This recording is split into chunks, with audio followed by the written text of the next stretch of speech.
Hurricane Irma has strengthened to a Category 4 storm as it nears Florida, with maximum sustained winds of 130 miles per hour, 209 kilometers per hour.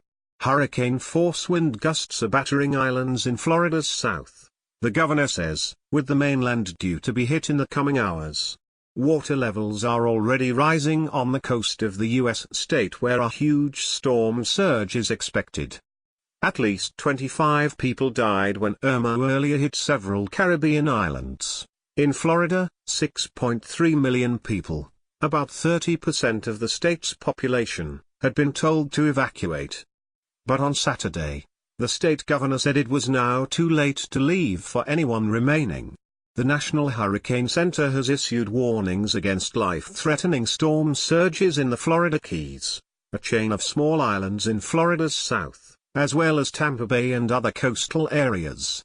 More than 200,000 homes in the state have been affected by power outages, with 164,000 outages in Miami-Dade County alone, according to utilities company Florida Power and Light.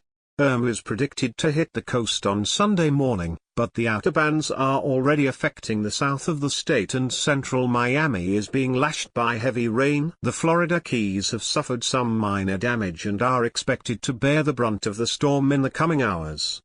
If you're in an evacuation zone, you've got to get to a shelter. There's not many hours left, Florida Governor Rick Scott warned earlier. He urged residents at home to stay indoors and move to an interior room away from windows. The western Gulf Coast is expected to be worst affected, with cities such as Tampa and St. Petersburg in the path of the storm. The Tampa Bay area, with a population of about 3 million, has not been hit by a major hurricane since 1921. Some 50,000 people have gone to shelters throughout the state, the governor said.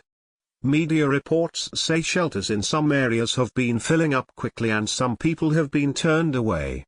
Miami City and Broward County have imposed curfews to help clear the roads of traffic. Another storm, Jose, further out in the Atlantic behind Irma, is now a Category 4 hurricane, with winds of up to 145 miles per hour. It is following a similar path to Irma and already hampering relief efforts in some of the worst affected areas. Residents of Barbuda left the island as Jose approached, but it is no longer expected to hit. However, tropical storm warnings are in place for St. Martin and St. Barthélemy, both also hit by Irma. Hurricane Katia, in the Gulf of Mexico, a Category 1 storm with winds of up to 75 miles per hour, made landfall on the Mexican Gulf Coast in the state of Veracruz late on Friday. It has now weakened to a tropical depression. Are you in the region? Are you a holiday maker unable to get a flight home or a resident who has been preparing for Hurricane Irma? If it is safe for you to do so, share your experiences by emailing haveyoursayatt@bbc.co.uk. Please include a contact number if you are willing to speak to a BBC journalist. You can also contact us in the following ways.